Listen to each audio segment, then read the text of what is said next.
नमस्कार दोस्तों, मैं अंकुर उपाध्याय स्वागत करता हूं आप सभी का आपके अपने YouTube channel share market analysis में।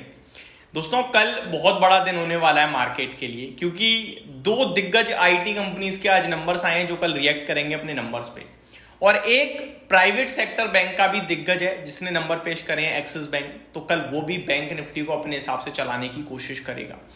इनफैक्ट मैंने अभी इन्फोसिस के नंबर इससे प्रीवियस वीडियो में शेयर करे, जहां पे मुझे अनुमान के सामने रेवेन्यू को छोड़कर सब कुछ कमजोर लगा, लेकिन ओवरऑल सेक्टर स्टॉक बहुत स्ट्रांग है, प्लस डिविडेंड अच्छा आया है, तो आई थिंक गिरना नहीं चाहिए, ऐसा मैं उम्मीद लगा रहा हूं। और अगर गिरता भी है तो 2-2.5% की गिरावट होनी चाहिए, अदरवाइज तेजी तो बनी हुई है आईटी क्षेत्र में, तो वहां से पॉजिटिविटी आने की उम्मीद है। और एक्सिस बैंक का मैंने ऊपर से हेडलाइन पढ़ी है, बहुत दमदार नंबर लग रहे हैं एक्सिस बैंक के मेरे को, जो मैं आप सभी के साथ इससे नेक्स्ट वीडियो में डिस्कस करूंगा डिटेल में। लेकिन अभी मैं आप सभी के साथ बात करने वाला हूं विप्रो के रिजल्ट्स के बारे में। इन्फोसिस मैंने ऑलरेडी कवर कर दिया है दोस्तों, विप्रो के रिजल्ट्स देखते हैं कैसे रहे हैं। विप्रो के नंबर्स मैं आप सभी के साथ शेयर करूं तो विप्रो ने ना एक्चुअली में मार्केट के अनुमान को बीट किया है दोस्तों। विप्रो ने दमदार नंबर पेश कर दिए हैं, एक्चुअली में दमदार तो नहीं कहूंगा बट पॉजिटिव साइड पे हैं।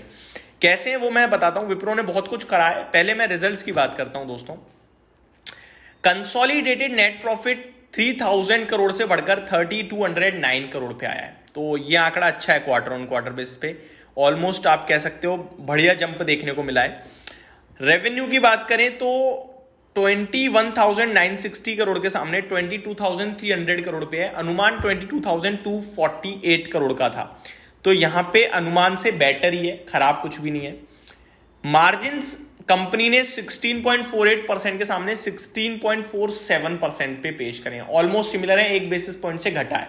मार्केट का अनुमान था कि भैया 2 बेसिस पॉइंट बढ़कर आएगा, तो अनुमान क्वार्टर ऑन क्वार्टर और एग्जैक्ट में 3 बेसिस पॉइंट का डिफरेंस है। सिंपल 16.48% से 16.47% पे मार्जिन आए हैं, 16.5% का अनुमान था, दैट्स इट। तो इन लाइन ही कहोगे आप। कामकाजी मुनाफा 3673 करोड़ पे पेश करा है कंपनी ने, 3666 करोड़ का अनुमान था, तो बीट है यहाँ पे, चाहे छोटे मोटे नंबर से, लेकिन बीट है। और अगर आप क्वार्टर ऑन क्वार्टर कंपेयर करोगे तो 3621 करोड़ से बढ़कर है ये नंबर है।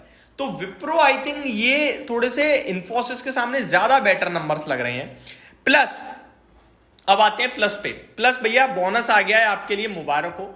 1:1 के रेशो में कंपनी ने बोनस अनाउंस कर दिया है। सबसे बड़ी बिग ब्रेकिंग यही है विप्रो के रिजल्ट्स में, कंपनी ने बोनस इशू कर दिया है 1:1, यानी 1 के सामने 1 शेयर बोनस मिल जाएगा आपको। और आईटी क्षेत्र से विप्रो ने बोनस की शुरुआत कर दिया। उम्मीद करता हूं इन्फोसिस भी आने वाले समय में बोनस आपको देते हुए दिखेगा। तो भैया मुबारक हो, विप्रो ने बोनस दे दिया है। आगे, company sees Q3 IT services revenue in range of $2607 million to $2660 million. Q2 order booking $3.56 billion. Company executive says Capco continued to see traction, grew 6.9% year-on-year basis. Company executive says Europe had weak demand and client-specific issues. Says seeing sign of uptick in demand industrial segment. Company says booked 19 large deal during Q2. Company says discretionary spend environment hasn't changed. Says seeing America's momentum across all sector. Company executive says Europe is slowing down as a market, on top of which we are impacted by client issue. Says BFSI consulting led deal which is discretionary in nature is seeing an uptick. Company executive says end of Q3 all backlog of offers made to fresher will be done. Company CFO says actively looking for M&A opportunities. If something fits our strategy, we will do. Company CFO says significant POCs related to AI gone into production, both into products managed services. देखिए, कहीं से कहीं तक विप्रो में मेरे को दिक्कत नहीं दिख रही है। इनफैक्ट विप्रो ने ये भी कहा है सैलरी हाइक को लेकर, तो ये सारी चीजें विप्रो के लिए पॉजिटिव साउंड कर रही हैं मुझे लगता है। और अगर किसी के पास भी विप्रो का शेयर है दोस्तों, तो मैं सिर्फ एक ही चीज बोलूंगा, देखो, give salary increase effective September 1st, तो September 1st से ऑलरेडी सैलरी हाइक कर दी है इन्होंने और दे रहे हैं, ये सीईओ ने कहा है ये। तो मेरे को लगता है विप्रो थोड़ा ज्यादा इंटरेस्टिंग रहना चाहिए कल। बाकी रात में हमें एडीआर देख के समझ में आएगा इन्फोसिस और विप्रो दोनों का।